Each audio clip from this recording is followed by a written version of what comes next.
विधानसभा चुनाव की सियासत अखिलेश यादव और शिवपाल को करीब ले आई थी, लेकिन नतीजों के साथ ही चाचा भतीजे के बीच जो अनबन है वो एक बार फिर सार्वजनिक हो गई। शिवपाल सिंह यादव के एक कदम ने सियासी चर्चाओं को तेज कर दिया है और हाल ही में शिवपाल सिंह यादव ने मुख्यमंत्री योगी आदित्यनाथ से मुलाकात की थी।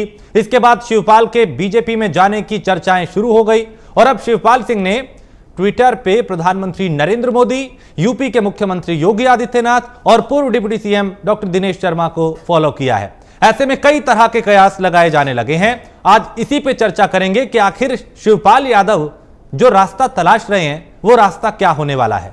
क्या वो समाजवादी पार्टी से एक बार फिर से अलग होकर कोई नया विकल्प तलाश रहे हैं?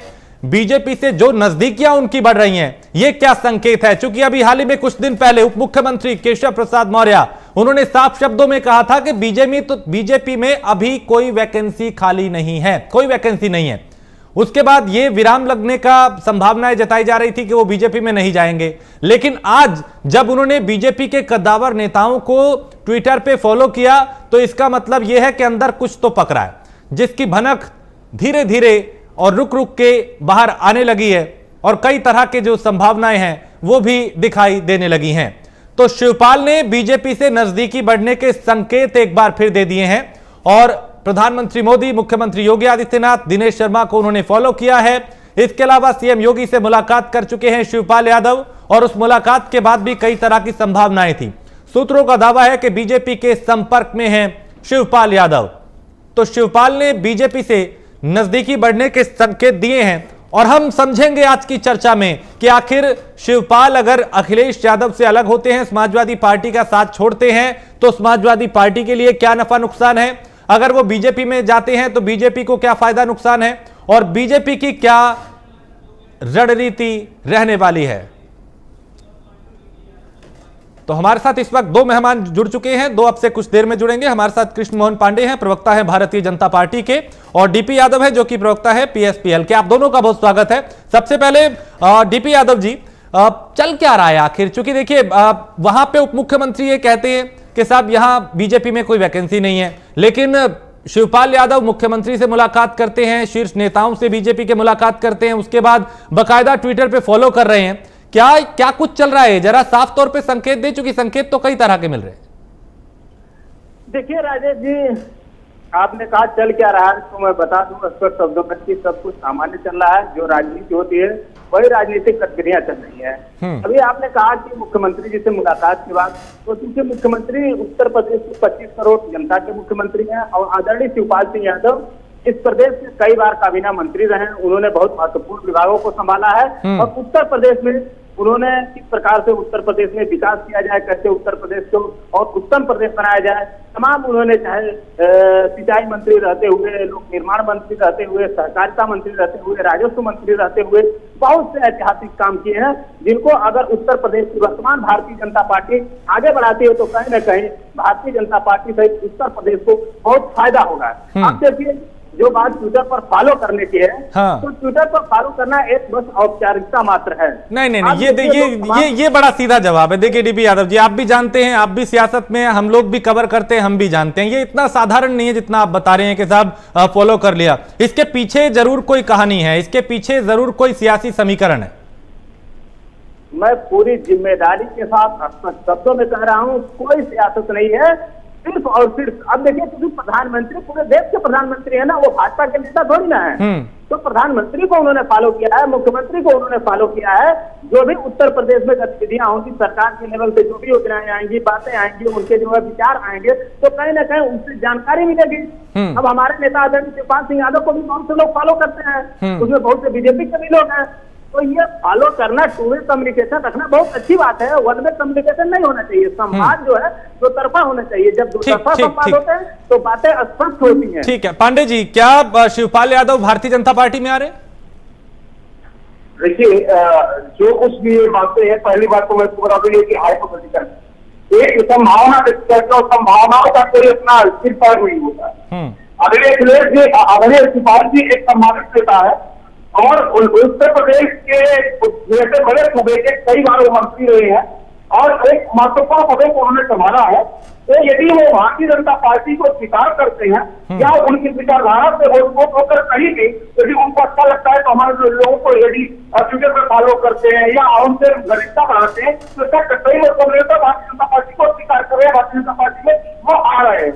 अखिलेश सिपाही का सम्मान है कि वो भारतीय जनता पार्टी में आते हैं और अखिलेश सिपाही जैसे अनुभवी व्यक्ति भारतीय जनता पार्टी में आते हैं तो हमारे विचारधारा को, मूल्य को, आदर्श को, परंपरा को, नीति को स्वीकार करते हैं, हमारे सिद्धांत को स्वीकार करते हैं तो स्वागत है उनका। परंतु एक मैं पुनः मत से दोहराना चाहूंगा ये बातें हाइपोथेटिकल है, इस पर चर्चा का मतलब बहुत कोई विशेष नहीं। देखिए पांडे जी, विशेष इसलिए हो जाता है पांडे जी, देखिए वो मुख्यमंत्री से मुलाकात करते हैं, ये कहा जाता है कि साहब वो मुख्यमंत्री हैं, कोई भी मिल सकता है, ठीक है मान लिया इस बात को, लेकिन फिर केशव प्रसाद मौर्य से जब पूछते हैं कि साहब क्या वो बीजेपी में आ रहे हैं तो वो कह रहे हैं यहां ऐसी कोई वैकेंसी नहीं है। आज वो बीजेपी के ही कद्दावर नेताओं को फॉलो कर लेते हैं, तो ये सब कुछ सामान्य तो नहीं है, इसके पीछे जरूर कोई राजनीतिक गणित है। नहीं देखिए, इसमें दो तरह की बातें हैं। अब फॉलो करने के लिए जहां तक बात है तो मैं तो मतलब इसी को फॉलो करता हूँ तो वो क्या ट्वीट करते हैं तो चीजें मेरे पास आ जाती है तो उसका काउंटर करता हूँ। उसी तरह से अगर लोगों को फॉलो करना एक किसी पार्टी में जाने का एक परिवार नहीं हो सकता। रही बात शिवपाल जी की, तो शिवपाल जी एक भौतिक व्यक्ति है, एक हमारे उत्तर प्रदेश के कद्दावर बिता रहे हैं और उत्तर प्रदेश का आदमी उनके गंतव्य है और उत्तर प्रदेश में लोग उनको स्वीकार करते हैं, उनको बड़ी मात्रा में उनको फॉलो कर रहे हैं। तो शिवपाल जी यदि किसी को फॉलो करते हैं तो अच्छी बात है, परंतु भारतीय जनता पार्टी में आ रहे हैं ऐसी कोई बात नहीं है। शिवपाल जी एक अच्छे नेता है और शिवपाल जी यदि भारतीय जनता पार्टी को मैं कह रहा हूँ यदि भारतीय जनता पार्टी की विचारधारा को स्वीकार करते हैं तो हमको पूरे विश्व को एक भारतीय जनता पार्टी पूरे विश्व को एक परिवार मानती है और यदि पूरे विश्व का एक परिवार को स्वीकार की उनके हित है, उनका स्वागत है, परंतु अभी भारतीय जनता पार्टी उसमें ज्वाइन कर रहा है पार्टी के बातें है और इसका कोई आधार नहीं। ठीक है, हमारे साथ विपिन शर्मा भी जुड़ चुके हैं, वरिष्ठ पत्रकार हैं। विपिन जी, आप सुन पा रहे हैं, सवाल यही कि शिवपाल यादव की ये जो नजदीकियां बीजेपी से बढ़ रही हैं, ये क्या संकेत दे रही हैं? क्योंकि वो भी ये कह रहे हैं कि हम कहीं नहीं जा रहे, लेकिन ये भी कह रहे हैं कि समाजवादी पार्टी ने सम्मान नहीं दिया, नाराजगी भी उनकी सामने आ रही है, कैसे समझे इसको? बात करते हैं तो बोला जाता है cricket is a game of glorious uncertainty, आखिरी गेंद तक कुछ भी हो सकता है।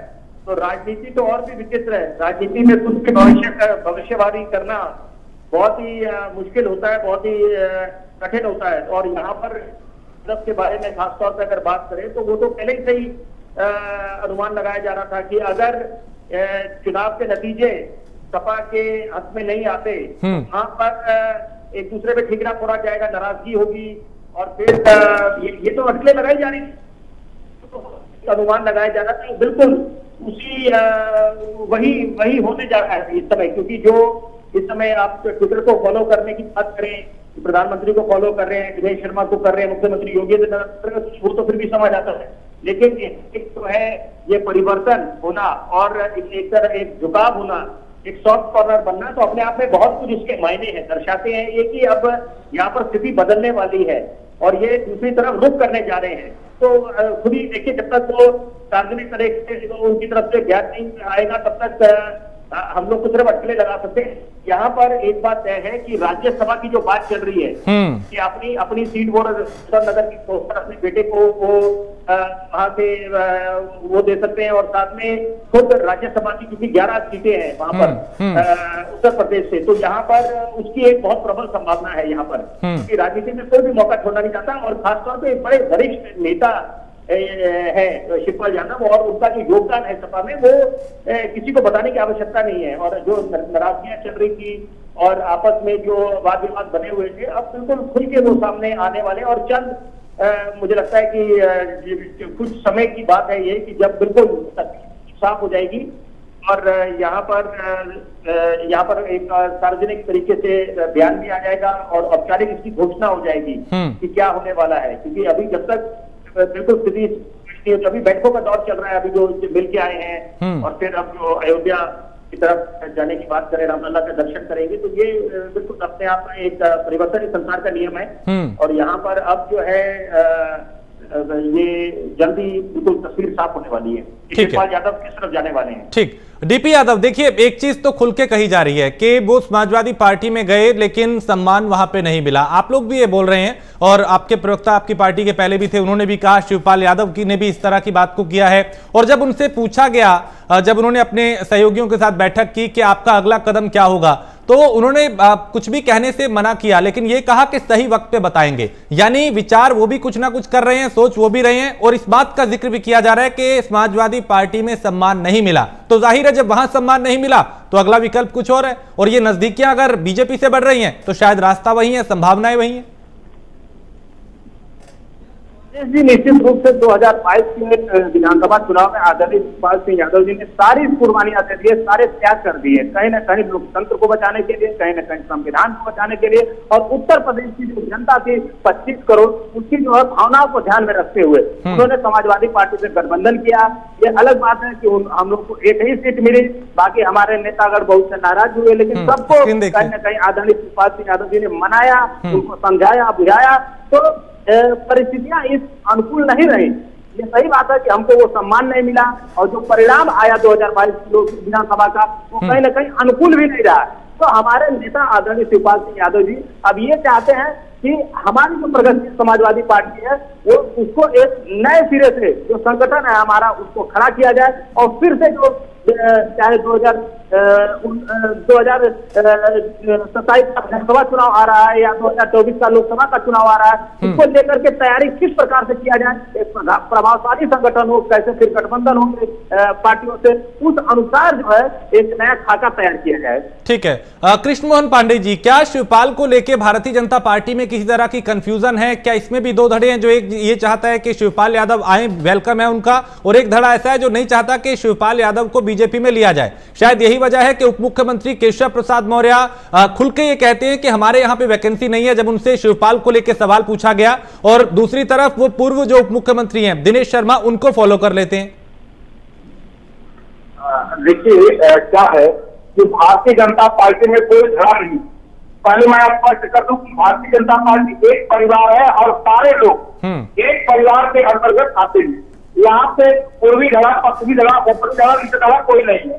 रही बात शिवपाल जी को ज्वाइन कराने ना करने की बात, ये हम अपनी दृष्टि को तय करेगा कि आदरणीय शिवपाल जी को लाना है कि नहीं लाना है। और ये पहले मनता तय हो कि शिवपाल जी क्या भारतीय जनता पार्टी में आना चाहते हैं कि नहीं, पहले तो यही तय होता है, उसके बाद की बातें आगे होंगी। और यदि आगे का इच्छा रखते हैं, यदि कहीं इस बात की संभावना कहीं बनती है तो ये हमारा सिर्फ दृष्टि को तय करता है। यहाँ पे भारतीय जनता पार्टी में कोई व्यक्ति विशेष नहीं है कि वो कह दिया कि दूसरा व्यक्ति को टिकट मिल गया है, लेते हैं या निकालते हैं तो सब कुछ तय हो जाता है। हमारे यहाँ एक भरपूर कमेटी है, सिर्फ नेतृत्व है और सिर्फ जो भी पद पड़ेगा हम उसका स्वागत करेंगे और ये बड़ी चीजें आपके प्रस्ताव के सामने आएगी।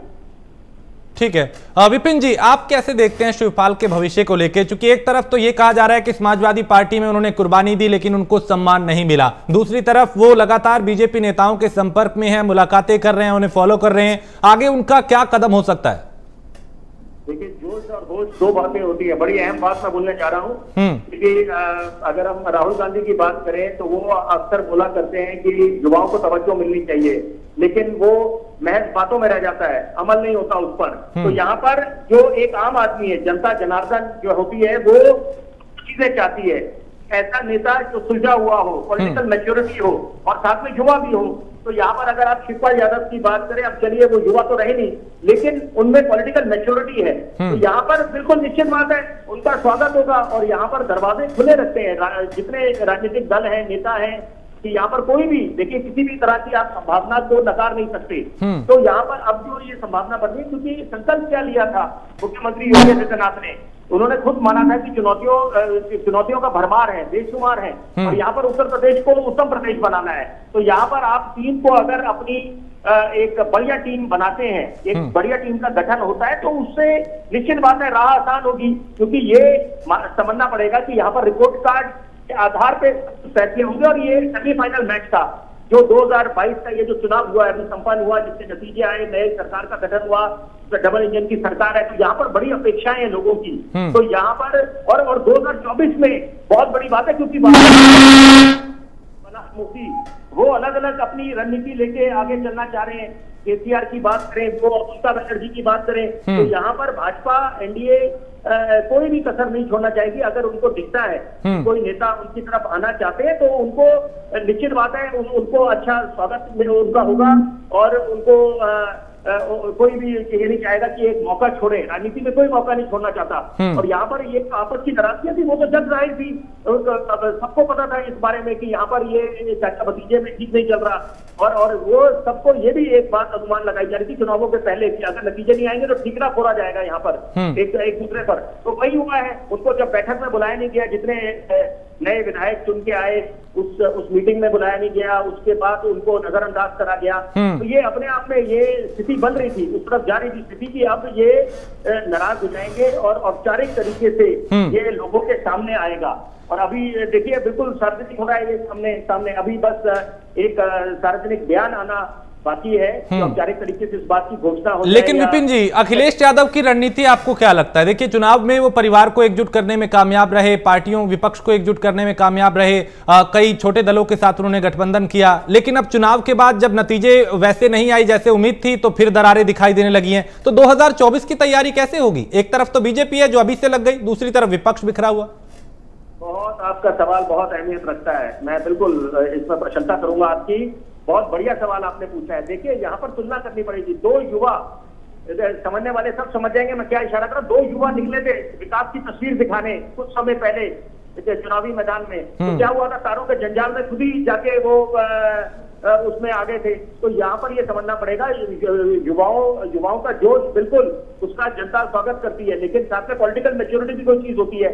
यहाँ पर कांटे की टक्कर दी है अखिलेश यादव ने, उनकी पार्टी ने, सपा ने, कि ये कोई आसान नहीं थी भाजपा की, उनको पूरी ताकत लगानी पड़ी थी, दम से उतरना पड़ा था इस जो चुनावों में। लेकिन यहाँ पर ये समझना पड़ेगा कि अंत में शिकस्त किसकी हुई, सपा की हुई यहाँ पर। तो लेकिन ये बात समझनी पड़ेगी कि इस समय रणनीति में भी कमी थी और राहुल गांधी के बारे में क्या बोला जाता है, रिलक्टेंट पॉलिटिशियन है।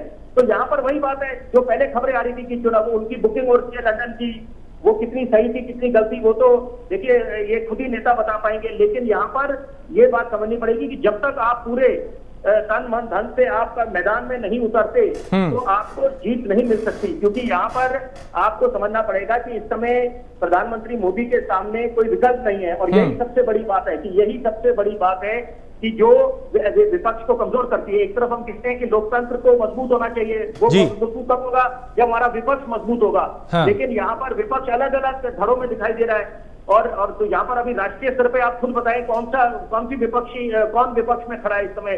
कांग्रेस तो खुद अपने अलग अलग गुट बने हुए हैं, वहाँ G23 चल रहा है, G22 चल रहा है। और वो ये बातें समझनी पड़ेगी यहाँ पर अब इसमें अपनी रणनीति में बदलाव लाना पड़ेगा। और खासतौर पर एक बात जरूर बोलना चाहूंगा, लोग ये बातें भूलते नहीं कि हमने जब कोरोना काल में जी के देखा उस समय जब एक रोकथाम का इंतजार था कि कुछ उपचार आए, जब टीके का इजाज हुआ वहां पर भी राजनीति शुरू हो गई। ऐसा जताने की कोशिश करी थी कि भाजपा के दफ्तर में टीका बनाए। तो ये बातें जनता के गले नहीं उतरती। क्योंकि किसने भी अपना परिवारजन में कोई ऐसा नहीं होगा परिवार जिसने अपना प्रियजन नहीं खोया होगा या आसपास के कोई रिश्तेदारों में। तो ये बातें लोगों को आज 21वीं सदी है, जनता के पास क्या संदेश जाता है उसकी बहुत अहमियत है। ठीक, डीपी यादव जी, देखिए एक तरफ तो 2024 की तैयारियां चल रही हैं, भारतीय जनता पार्टी लगातार सरकार बनते ही एक के बाद एक किस तरह के कदम उठाए जा रहे हैं, फैसले ले रही है जिसका असर 2024 पे पड़े, उनकी तैयारी पूरी है। दूसरी तरफ आप लोग हैं जो बिखरे हुए हैं, मन मुटाव है, फिर नाराजगी सामने आ रही है, तो कैसे मुकाबला होगा और किस तरीके से तैयारी की जाएगी? देखिए राजेश जी, निश्चित रूप से 2022 के जो विधानसभा चुनाव हुए हैं उसमें आदरणीय शिवपाल सिंह यादव जी ने पूरे त्याग और समर्पण भाव से ये चाहा कि उत्तर प्रदेश में गैर भाजपावाद की एक सरकार बने। कहीं न कहीं वो चाहते थे कि समाजवादी विचारधारा की एक सरकार बने और इसके लिए उन्होंने जो उनसे बन पड़ता था वो त्याग किया, वो संघर्ष किया। लेकिन मैं एक बात यहाँ आपके चैनल के माध्यम से कहना चाहता हूँ, भारतीय जनता पार्टी इस चुनाव को जीती नहीं है। समाजवादी गठबंधन कहीं न कहीं अपनी नाकामी और कमजोरी की वजह से ये चुनाव हारा है। भारतीय जनता पार्टी के विपरीत भी परिस्थितियां उत्तर प्रदेश में, जनता बदलाव चाहती थी, जनता चाहती थी एक ऐसी सरकार बने जो बेरोजगारों की बात सुने, जो नौजवानों की बात सुने, जो किसानों की बात सुने, जो मजदूरों की बात सुने, जो महिलाओं की बात सुने, जो गन्ना मूल्य भुगतान नहीं हो रहा उसकी बात सुने। तो इसके लिए जनता परिवर्तन का मन बना चुकी थी और इस परिवर्तन के लिए आदरणीय शिवपाल सिंह यादव जी ने हर त्याग किया। चाहते थे वो कि उत्तर प्रदेश में इस बार सत्ता का परिवर्तन हो जाए। लेकिन दुर्भाग्य ये रहा कि हमारे नेता, हमारे राष्ट्रीय अध्यक्ष आदरणीय शिवपाल सिंह यादव जी का समाजवादी गठबंधन में उस तरह से उपयोग नहीं किया जैसा उपयोग करना चाहिए था। अगर वो उपयोग किया गया होता तो निश्चित रूप से आज उत्तर प्रदेश में परिवर्तन हुआ होता है। आप ये कह रहे हैं कि कुछ चीजें ऐसी थी जो आपकी मानी नहीं गई, आपने कुर्बानी दी, समाजवादी पार्टी के साथ गए, बावजूद इसके जिस तरह का सम्मान या कुछ चीजें या कुछ रणनीति आपकी थी उस पर अखिलेश यादव नहीं चल पाए? जी बिल्कुल, मैं इस बात को स्पष्ट तौर पे कहना चाहता हूं कि जिस प्रकार से हमारे नेता का सम्मान मिलना चाहिए था वो सम्मान नहीं मिला। अगर वो सम्मान मिला होता, हमारे नेता की बात सुनी गई होती तो कहीं ना कहीं स्थितियां बदली होती और आज समाजवादी गठबंधन की सरकार उत्तर प्रदेश में होती। ठीक है पांडे जी, क्या जो सम्मान समाजवादी पार्टी शिवपाल को नहीं दे पाई वो सम्मान क्या बीजेपी देने की तैयारी कर रही है? देखिए, पुनः अपनी बात को बड़ी स्पष्टता से, बड़ी जिम्मेदारी पूर्वक कर रहा हूँ कि जिन बातों से हम लोग इतनी देर से चर्चा कर रहे हैं वो बिना सिर्फ फैक्ट की बात है कि शिवपाल जी भारतीय जनता पार्टी ज्वाइन कर रहे हैं। परंतु यदि शिवपाल जी का मन है भारतीय जनता पार्टी में आने का, यदि हमारा सिर्फ इसको स्वीकार करता है, उनको भारतीय जनता पार्टी के ज्वाइन करने के तत्पर है, यदि भारतीय जनता पार्टी का इसको स्वीकार करता है तो जिस तरह से एक एक कार्यकर्ता का भारतीय जनता पार्टी में सम्मान है उस तरह से आदरणीय शिवपाल जी का भारतीय जनता पार्टी में सम्मान होगा। तो वो भी जिस तरह से उनका जो स्तर है, जो लेवल है, उस लेवल पर उनको भरपूर सम्मान दिया जाएगा।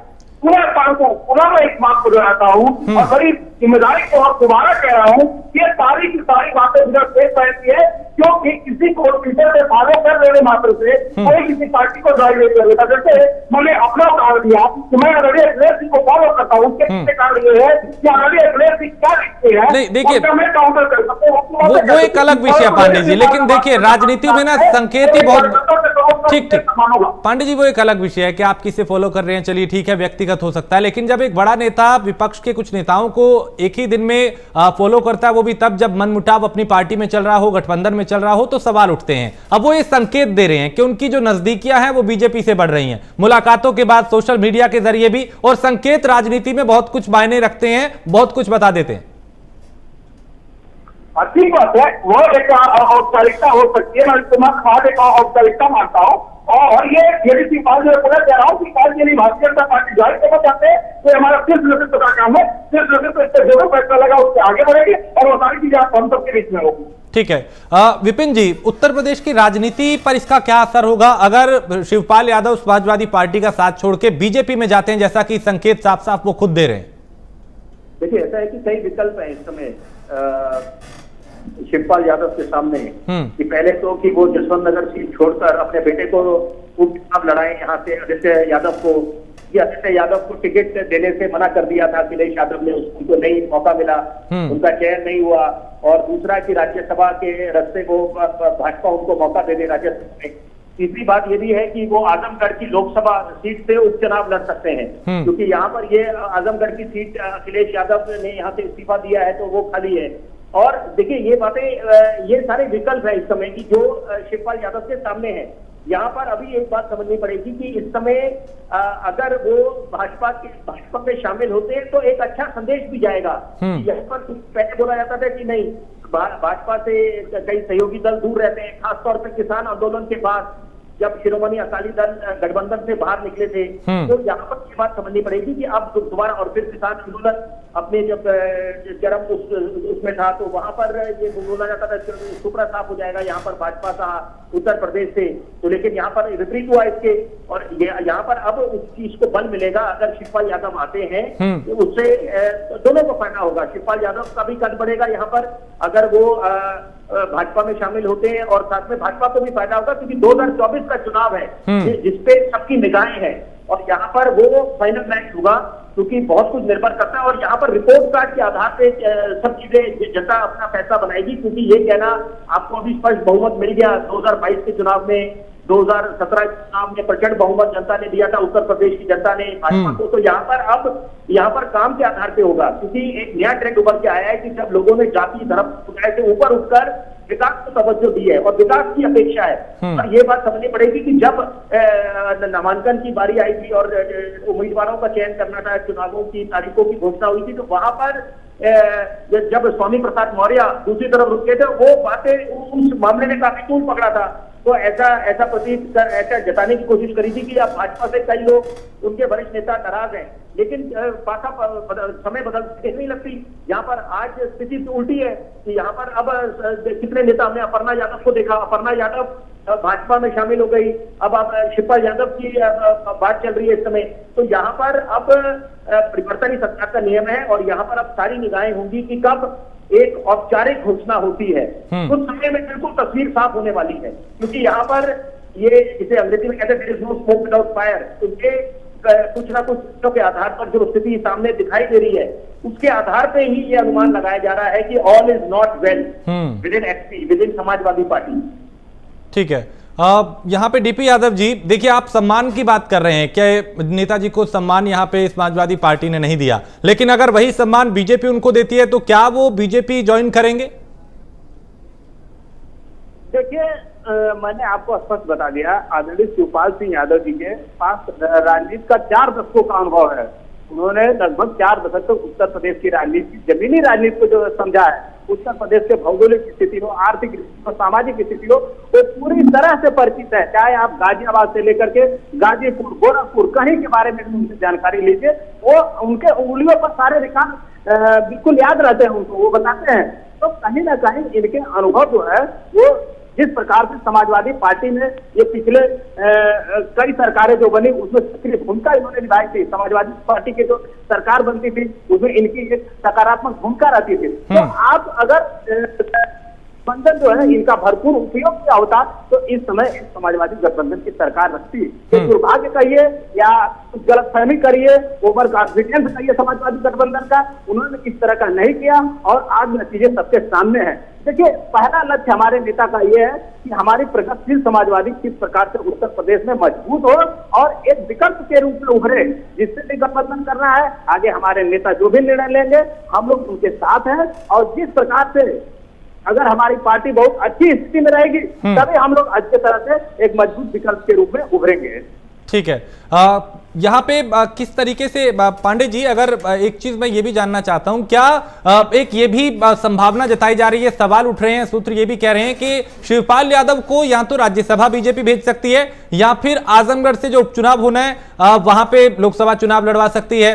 आपको क्या लगता है, कुछ संकेत थोड़े बहुत अंदर खाने में क्या चल रहा है वो भी दीजिए, क्योंकि देखिए संभावनाओं पे बात नहीं हो रही है, बात इस बात पे भी हो रही है कि सब कुछ हो रहा है और सबके सामने हो रहा है। देखिए, मैं बड़ी विनम्रतापूर्वक इस बात को कह रहा हूँ कि आदरणीय शिवपाल जी अभी ना भाजपा ज्वाइन किया है, ना ऐसा उनको संकेत दिया है। और हम उनको कैसे राज्यसभा भेज सकते हैं और कैसे उनको लोकसभा चला सकते हैं। हाँ। हमारा जो कार्यकर्ता है वो हम राज्यसभा भेजते हैं और हमारा जो लोकसभा का चुनाव चलाएंगे। आदरणीय शिवपाल जी एक अच्छे नेता है, एक सम्मानित नेता है, परंतु उनको हम बिना भारतीय जनता पार्टी ज्वाइन किए उनको राज्यसभा भेजते और लोकसभा लगा दी, ये तो बिना प्रत्येक पार्टी की बातें हैं और इसका कोई मतलब नहीं। ठीक है, अब हमारे साथ अभिषेक वाजपेयी भी जुड़ चुके हैं। ठीक है, मैं लौटता हूं, अभिषेक वाजपेयी भी जुड़ चुके हैं, समाजवादी पार्टी के नेता। अभिषेक जी, बहुत देर कर दी आते आते, लेकिन चलिए सवाल आपसे यही कि क्या वजह है फिर एक बार परिवार में दरारें दिखाई देने लगी हैं? चाचा बीजेपी के संपर्क में हैं, उनके नेताओं को फॉलो कर रहे हैं, प्रधानमंत्री को, मुख्यमंत्री को, दिनेश शर्मा को लगातार मुलाकातें भी जारी हैं और सोशल मीडिया के जरिए भी वो संकेत दे रहे हैं कि यहां दूरियां हैं तो वहां नजदीकियां हैं। नहीं, ऐसा कुछ भी नहीं है। देखिए, सबसे बड़ी चीज यह है कि भारतीय जनता पार्टी एक एजेंडा सेटर पार्टी है और कोई भी किसी को, देखिए बड़ी आम बात है, कोई भी किसी को फॉलो कर सकता है ट्विटर पे, फेसबुक पे, ये तो आम बात है। और अगर आप इसको इस बात कहिए कि जा रहे हैं ऐसा है, तो बिल्कुल कहीं भी ऐसा नहीं। भारतीय जनता पार्टी एक एजेंडा सेट करके बैठी हुई है, नैरेटिव सेट कराना चाहती है जनता के बीच, ताकि जनता को ये लगे कि आदरणीय शिवपाल यादव जी वो समाजवादी पार्टी का साथ छोड़ करके भारतीय जनता पार्टी में शामिल होना चाह रहे हैं। तो भारतीय जनता पार्टी अपने 2024 के इलेक्शन को जीतने के लिए कहीं ना कहीं ये प्रोपेगेंडा फैला रही है ताकि जनता के बीच एक भ्रम उत्पन्न रहे।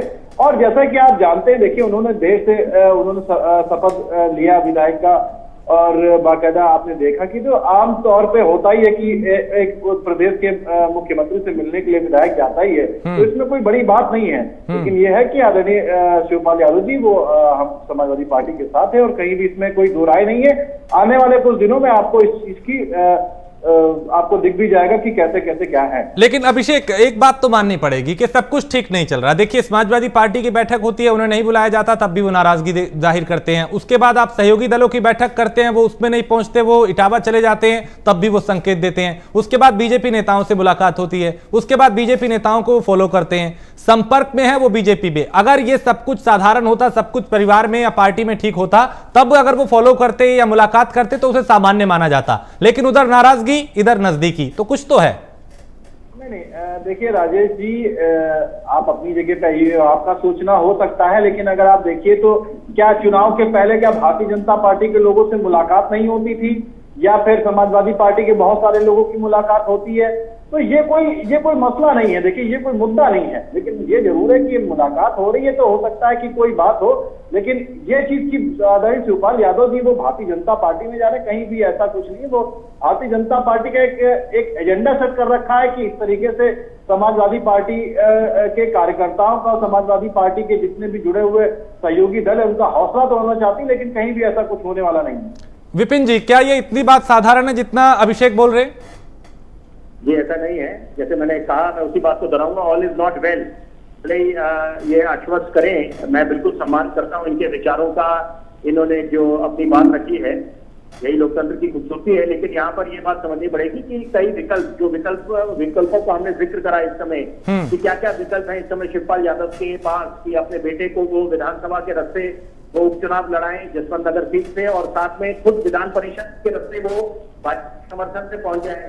और साथ में दूसरी बात है कि अगर वो सपा गठबंधन में सीट लगाने में कामयाब हो जाते हैं तो उनका सीट और औहदा बढ़ जाएगा भाजपा में, एनडीए में, और ये बहुत अहमियत रखता है चुनावों में। जैसे बोला जाता है कि मोहब्बत और जंग हर चीज जायज है, तो राजनीति में हर चीज जायज करार दे दी जाती है। तो यहाँ पर क्योंकि सबसे बड़ा मैच जो है, फाइनल मैच है, वो 2024 का है, और सबकी निगाहें, ध्यान सारा केंद्रित वहां है कि आप रिपोर्ट कार्ड भी जो काम करेंगे, क्योंकि ये अब उम्मीद लगाई जा रही है कि क्योंकि मुख्यमंत्री योगी आदित्यनाथ ने डे 1 से काम जो संभाला है, वो सबने संकल्प लिया और उनको रिपोर्ट देनी पड़ेगी। यहाँ पर उनको टीम भी बड़ी मजबूत रखनी पड़ेगी, और यहाँ पर कार्य करने पड़ेंगे, क्योंकि यहाँ पर लोगों के सपने हैं काफी। उन्होंने ये मुंगेरीलाल के हसीन सपने नहीं है, यहाँ पर काम के आधार पर ही जनता का बेशकीमती वोट मिलेगा। जैसे बोला गया था सारा चुनाव इन चुनावों में, शासन उसको जिसने राशन दिया, तो जो लाभार्थी थे उन्होंने आके अपना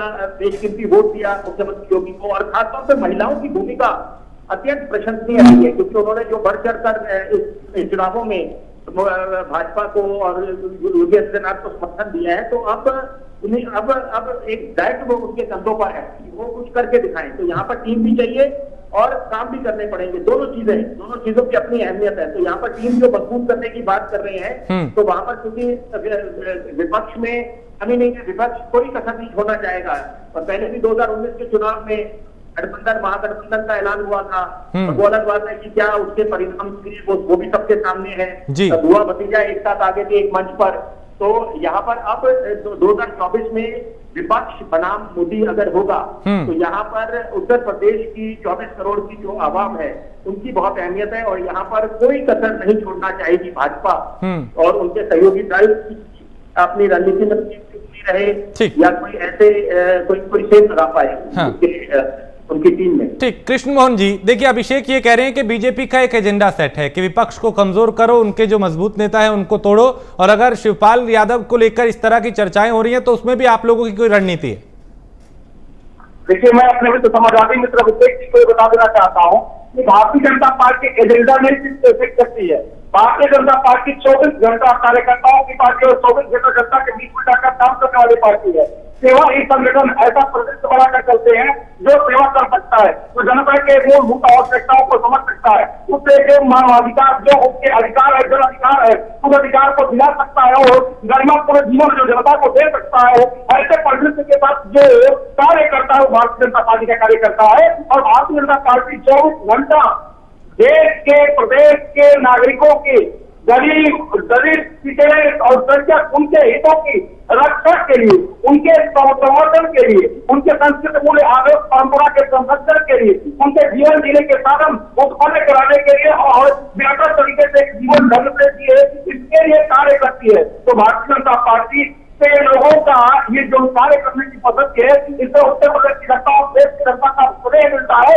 और हम बार बार सत्ता में आ रहे हैं, हम 14 जीते, 17 जीते, 19 जीते, 22 जीते, और मैं अपने मित्र को बता देना चाहता हूँ 2024 में कोई लड़ाई नहीं है, कोई वक्त नहीं है। हम 24 में भी सत्ता में आ रहे हैं और देश में जन कल्याण नीति है, जो समाज कल्याण की नीति है, जो गरीब कल्याण की नीति है, उसको लागू करेंगे और आगे मां भारती के सेवा के सफल रहेंगे। जब उत्तर प्रदेश के एक एक नागरिकों के सुरक्षा की जिम्मेदारी भारतीय जनता पार्टी के पास है, हम करते रहेंगे और इसी के प्रतिफल में देश की जनता को एक बार 2024 में हमें सत्ता में देनी चाहिए।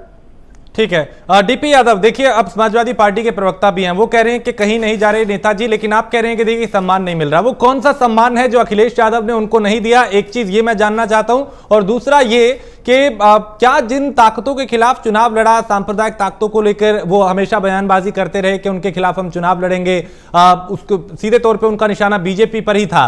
ऐसे में क्या वो उनके साथ हाथ मिलाने के लिए आप तैयार रहेंगे? देखिए राजेश जी, राजनीति में कयास लगाए जाते हैं निश्चित रूप से। जो पिछले 25-26 तारीख से घटनाक्रम चल रहा है उत्तर प्रदेश की राजनीति में, उसमें तमाम तरह के लोग कयास लगा रहे हैं, तमाम तरह की संभावनाएं लोग व्यक्त कर रहे हैं। और ये आदरणीय शिवपाल सिंह यादव जी कौतूहल का विषय बने हुए हैं उत्तर प्रदेश की राजनीति में। लोग सोच रहे हैं क्या होगा कल पर। जिस प्रकार से मीडिया वाले चारों तरफ से उनको घेरे रहते हैं, कहीं ना कहीं सोचते हैं कि उनका एक बयान आ जाए, उनका एक बयान ले लें।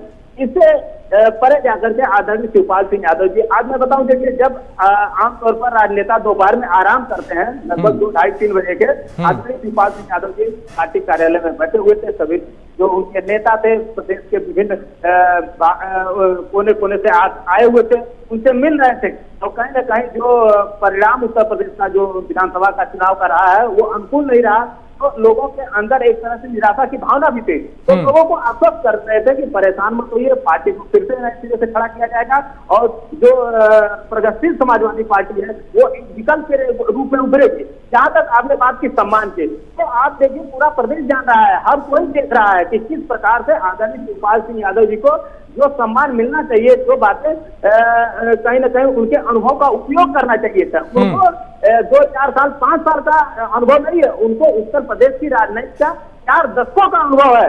वो 6वीं बार विधायक चुने गए हैं और समाजवादी जो गठबंधन था उसमें सबसे ज्यादा वोटों से जीत करके वो आए हुए हैं उत्तर प्रदेश की राजनीति में, विधानसभा में। तो कहीं ना कहीं एक अगर उनके अनुभव का समुचित उपयोग किया गया होता तो उत्तर प्रदेश में आज स्थिति दूसरी होती। जिस प्रकार से देखिए भारतीय जनता पार्टी के विचारधारा के विपरीत ये चुनाव लड़ा गया था, कहीं ना कहीं सांप्रदायिक शक्तियों के विपरीत ये चुनाव लड़ा गया था। तो लोग चाहते थे परिवर्तन। हम उत्तर प्रदेश के चुनाव में 2022 में उत्तर प्रदेश की जनता ने मूड बना लिया था, उत्तर प्रदेश के बेरोजगारों ने मन बना लिया था, उत्तर प्रदेश के नौजवानों ने मन बना लिया था, गरीबों ने, किसानों ने, हर लोग परेशान थे। अब देखिए किस प्रकार से डीएपी खाद का दाम 150 रुपए बढ़ गया, पेट्रोल का दाम जैसे उत्तर प्रदेश का चुनाव बीता किस प्रकार से बढ़ गया, महंगाई चरम पर हो गई, सिलेंडर का दाम किस प्रकार से बढ़ा, रोजमर्रा की जो चीजें हैं उनके किस प्रकार से दाम बढ़ रहे हैं, कोई लगाम नहीं लगा रही हो भारतीय जनता पार्टी की सरकार। तो कहीं ना कहीं आदरणीय शिवपाल सिंह यादव जी चाहते थे परिवर्तन हो जाए उत्तर प्रदेश में 2022 में, लेकिन दुर्भाग्य है कि वो परिवर्तन नहीं हुआ। और अभी हमारे जो भारतीय जनता पार्टी के साथी यहाँ बैठे थे, वो उनसे बहुत अच्छा लग रहा था कि वो अब दलितों की बात कर रहे हैं, वो पिछड़ों की बात कर रहे हैं, अल्पसंख्यकों की बात कर रहे हैं। तो ये अच्छी बात है। भारतीय जनता पार्टी अगर सबका विकास करना चाहती है तो भारतीय जनता पार्टी विकास करे, अगर नहीं विकास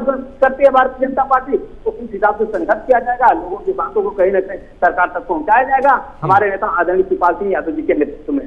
ठीक है, देखिए अभिषेक वो भी यही कह रहे हैं कि जिस अनुभव का अभिषेक के अंतिम पैदान पर खड़े व्यक्ति का विकास करना के अंत्योदय की परिकल्पना को लेकर भारतीय जनता पार्टी का जन्म हुआ है। और जो समाज का अंतिम व्यक्ति है, जिसको आज तक जन सुविधाएं नहीं मिली, जिसको आज तक अधिकार नहीं मिला, जिसको भोजन का अधिकार नहीं, जिसको भोजन नहीं कर सकता था, हमने उसे भोजन की गारंटी दी, जिसको सबसे पहले नहीं मिल सकता था, हमने सोशलिज्म देने का काम किया, जिसको स्वास्थ्य सुविधाएं बेहतर नहीं थी, हमने 5 लाख तक सुधार देने का काम किया है, जिसके घर में जिसके जीवन में जाते थे धुआं से ही उसका जीवन प्रभावित होता और धुआं से होता था, उसके जीवन पे धुआं समाप्त करने के लिए उज्ज्वला गैस देने का काम किया। तो उत्तर प्रदेश में किसानों की शादी के लिए 6,000 रुपया सोलर देने का काम किया। जो ये अपने पूरी दुनिया में अलसी है, तो उत्तर प्रदेश में जहाँ पे बात 12 मेडिकल कॉलेज के 70 वर्षों में हमने 9 से 5 वर्षों में 3 मेडिकल कॉलेज उत्तर प्रदेश को दिया और 1 जिला 1 मेडिकल कॉलेज, 1 जिला 1 यूनिवर्सिटी और 1 जिला 1 पास करके एक व्यवस्था को देते हैं,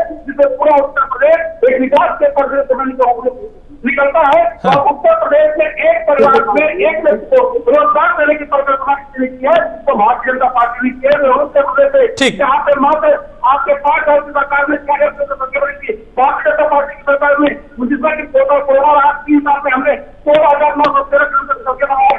तो उत्तर प्रदेश में हमने 5 एक्सप्रेस लेकर सर्वाधिक एक्सप्रेस उत्तर प्रदेश बनाया और 5 इंटरनेशनल एयरपोर्ट लेकर प्रदेश में सर्वाधिक इंटरनेशनल एयरपोर्ट वाला प्रदेश बनाया और सर्वाधिक मेडिकल कॉलेज वाला उत्तर प्रदेश बन गया है। ये हमारे 3 वर्ष के रिपोर्ट कार्ड है और गरीब कल्याण की जो योजनाएं थी जो हमने किया है समाज के अंतिम व्यक्ति को पहुंचा है और उसमें दलित हो, अल्पसंख्यक हो, गरीब हो, सारे लोगों के उत्थान की बात भारतीय जनता पार्टी ठीक वो पहुंचा है। शायद यही वजह है कि 3 दशक बाद कोई सरकार लगातार रिपीट हुई है। लेकिन विपिन शर्मा, क्या ये अगर शिवपाल को हम देखें, उनकी राजनीति को देखें, उनकी सियासत को देखें, तो क्या उनके लिए इतना आसान है बीजेपी में जाना? और अगर वो जाते हैं तो इसका फिर सियासी गणित क्या है?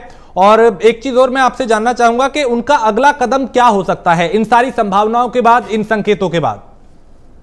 देखिए, मैं दोबारा धन्यवाद दूंगा आपको कि आपने बहुत बढ़िया सवाल पूछा, क्योंकि यहाँ पर राजनीति में विचारधारा बदलने में देर नहीं लगती यहाँ पर, और मौसम बदलता है और विचारधारा बदल जाती है। अगर आप महाराष्ट्र की बात करें, वहां पर 3 राजनीतिक दलों का जो गठबंधन है, महाविकास आघाड़ी की सरकार है, एनसीपी की, कांग्रेस की, शिवसेना की, अलग अलग विचारधाराएं हैं, यहाँ पर एक गठबंधन में है।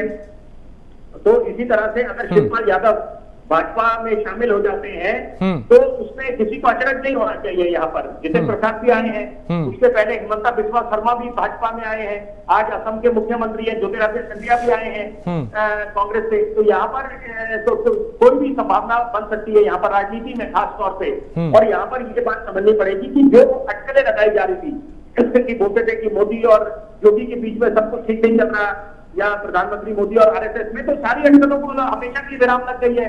ये अंत में सारे आपको एक मंच पे दिखाई दिए और जो दम से निकले चुनावी मैदान में, बॉडी लैंग्वेज अपने आप में बहुत कुछ बयान करती है। तो यही इससे सीख नहीं चाहिए विपक्ष के नेताओं को या जिनकी शिकस्त हुई है चुनाव में, कि यहाँ पर आपको अपना घर सही रखना चाहिए था कि अगर कोई खामियां थी, किसी तरह के मतभेद थे आपस में, तो उनको दूर करते ताकि जनता पे भी एक अच्छा संदेश जाता और चुनाव आप बड़े मजबूती से लड़ पाते। ठीक है, नहीं हुआ जो अनुमान लगाया जा रहा था कि all is not well Samajwadi party के अंदर की जो शिवपाल यादव को लेकर बातें चलती थी, और अभी अगर वो भाजपा में शामिल हो जाते तो कोई हैरानी की बात नहीं होगी, क्योंकि ये अमूमन देखा जाता है हिंदुस्तान की राजनीति में कि ऐसा हो जाता है, हताश होकर जब नेता दूसरी तरफ रुख कर जाते हैं। अभी ये बात समझनी पड़ेगी कि यहाँ पर जैसे मैंने बोला कि चुनौतियां का भरमार है, आपने अवध का भी विकास करना है, बुंदेलखंड का भी विकास करना है, पूर्वांचल का भी करना है, पश्चिम उत्तर प्रदेश में अलग चुनौतियां हैं। और यहाँ पर आपने शुरुआत अच्छी करी है, पहली अपनी जो आपकी बारी थी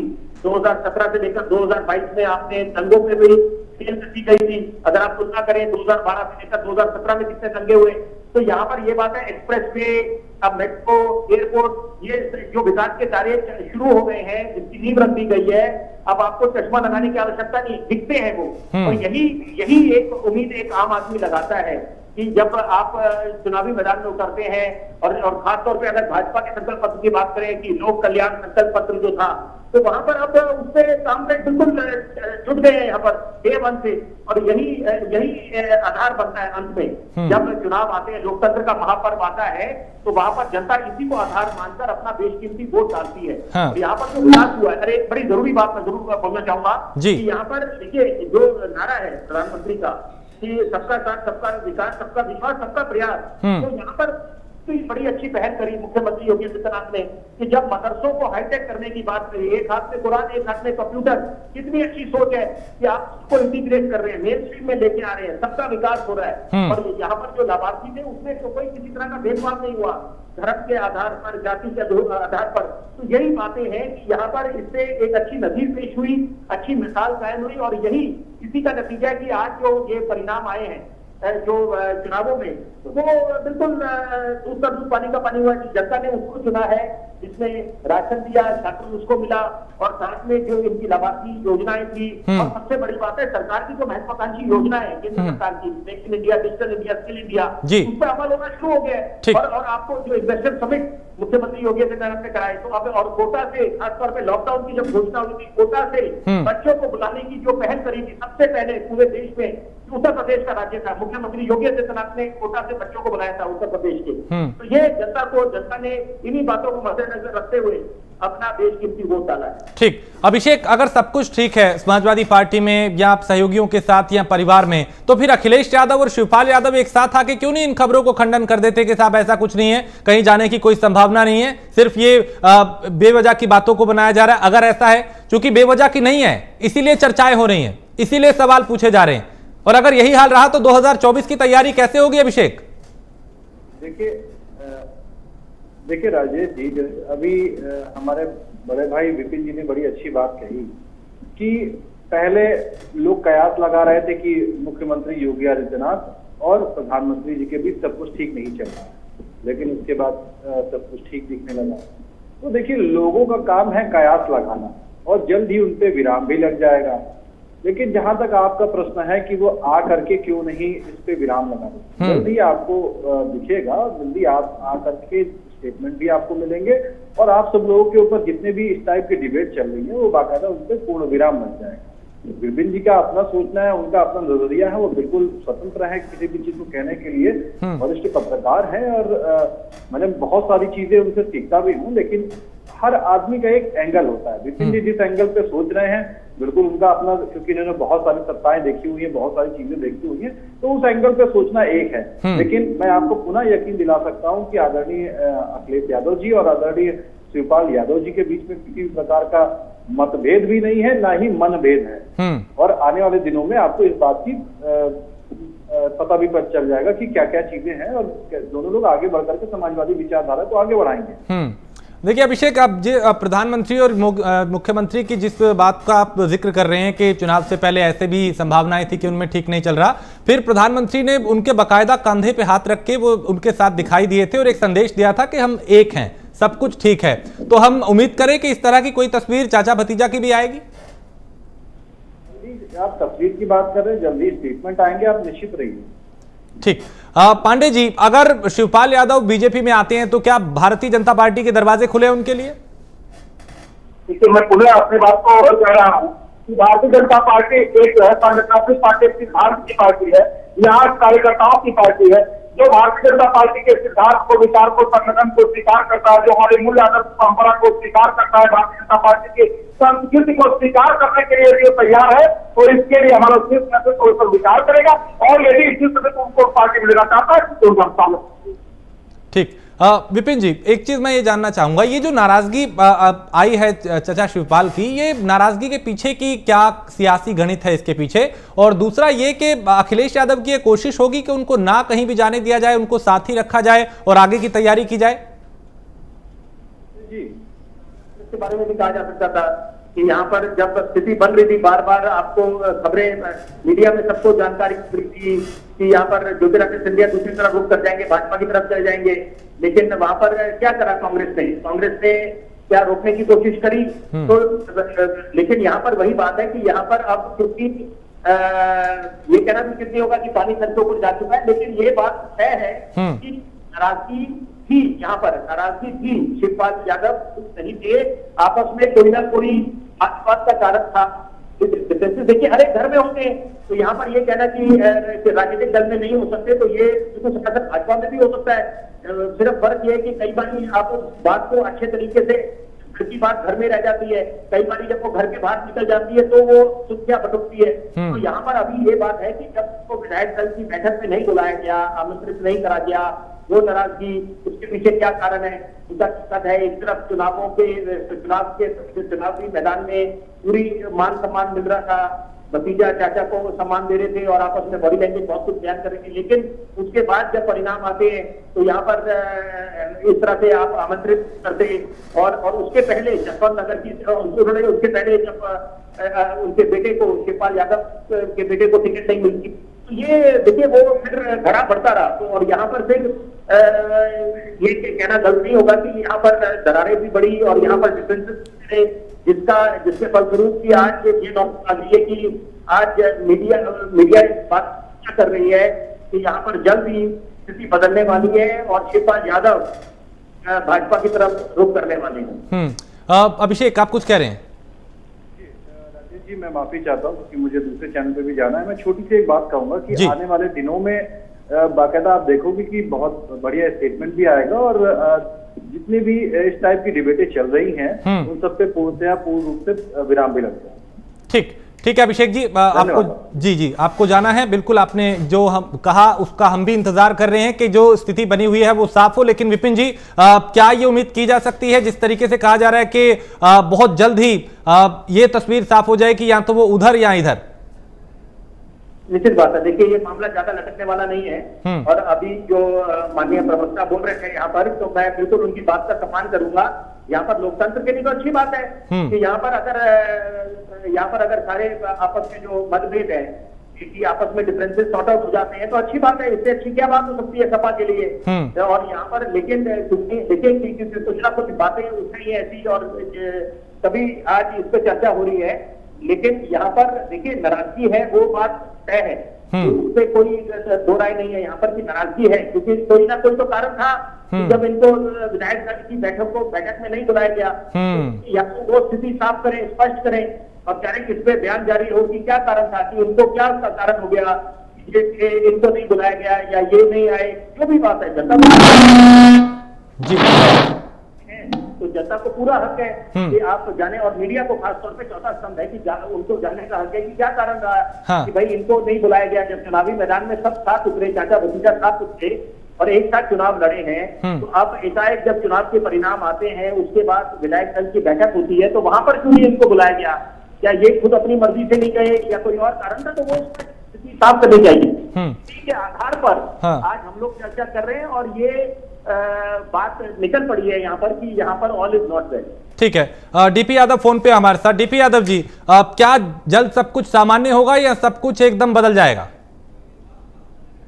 देखिए, राजनीतिक परिस्थिति और संभावनाओं का खेल है। आज जिस प्रकार से 2022 के विधानसभा चुनाव में परिस्थितियां एक ही समान कि समाजवादी गठबंधन एक मजबूत गठबंधन बने जिसके समाजवादी पार्टी के नेतृत्व में चुनाव लड़ा जाए और कहीं ना कहीं जो भारतीय जनता पार्टी के खिलाफ लोगों का गुस्सा है उसके भावना का सम्मान करते हुए उत्तर प्रदेश में एक ऐसी सरकार बने जो लोक कल्याणकारी सरकार हो। लेकिन उसमें सफलता नहीं मिली। आदरणीय शिवपाल सिंह यादव जी देखिए एक ऐसे नेता है कि जो अपने सभी कार्यकर्ताओं का ध्यान रखते हुए, कार्यकर्ताओं के मन की क्या बात है, कार्यकर्ता क्या चाहता है, इस प्रकार से अब कौन सा गठबंधन बने, इस नए सिरे से पार्टी को उठा करके एक विकल्प के रूप में पार्टी को तैयार करना।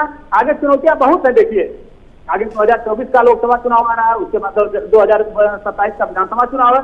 उसके लिए हम लोग को तैयारी करनी है, संगठन को मजबूत करना है और कयास और संभावनाएं तो राजनीति में लगाई जाती है और लगाई जाती रहेंगी। चलिए, बहुत शुक्रिया इस चर्चा में शामिल होने के लिए कृष्ण मोहन पांडे जी, डीपी यादव जी, अभिषेक वाजपेयी और विपिन शर्मा जी, आप सभी का बहुत शुक्रिया इस चर्चा में शामिल होने के लिए। सवाल अब भी वही उठ रहा है कि आखिर शिवपाल यादव का अगला कदम क्या होगा, क्योंकि मुलाकातों के बाद अब सोशल मीडिया के जरिए भी उन्होंने संकेत दिया है कि वो बीजेपी के संपर्क में है। देखना होगा आने वाले वक्त में क्या कुछ होता है। एक ब्रेक के लिए रुकेंगे, ब्रेक के उस पार कुछ और खबरें।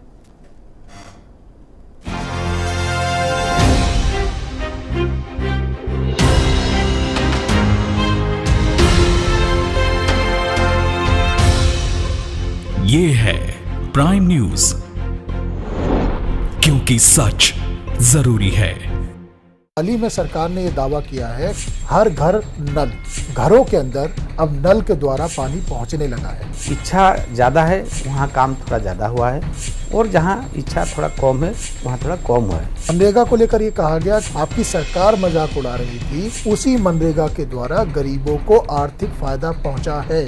उसी टाइम देखिए मनरेगा में क्या काम हो रहा था, कुछ उसका कुछ हिसाब नहीं था। देश की नदियाँ साफ हों, क्या देश की जो प्रमुख नदियां हैं उनकी सफाई अच्छे से करी गई है? This is a continue process, you have to do it. Catch the rain 2022 का शुभारंभ किया है, क्या है ये? प्रधानमंत्री का इच्छा हुआ जितने भी पानी, most of the water we can store it. Rail minister हैं, उनसे आपने मुलाकात करी, बारीपोड़ा और इसके साथ साथ 2 और रेलवे स्टेशनों की आधुनिकरण की मांग करी है। खाली ये तीनों स्टेशन का डेवलपमेंट नहीं, में 3 नया लाइन जो बनने का है, तो ये काम हमारा आसानी से हो जाएगा। उड़ीसा में भी क्या भारतीय जनता पार्टी कोई जादू कर पाएगी? फिर 2024 में तो सरकार बनेगा ही बनेगा। आदिवासी समाज के सबसे बड़े नेता हैं आप, तो क्या मैं ये कह सकता हूँ आप भारतीय जनता पार्टी के मुख्यमंत्री के तौर पर चेहरा बन सकते हैं? भारतीय जनता पार्टी में जब देखा जाएगा तो मैं एक सामान्य कार्यकर्ता हूँ।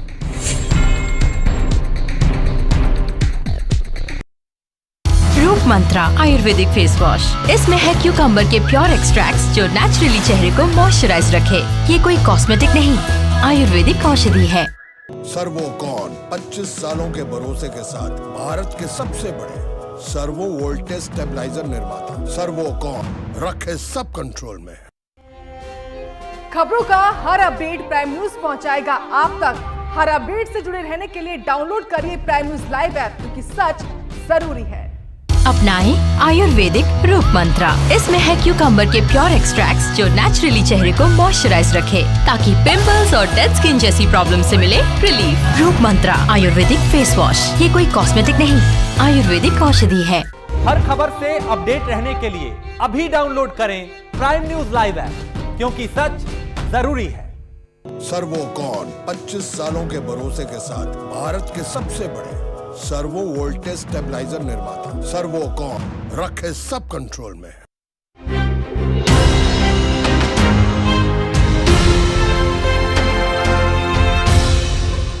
ये है प्राइम न्यूज।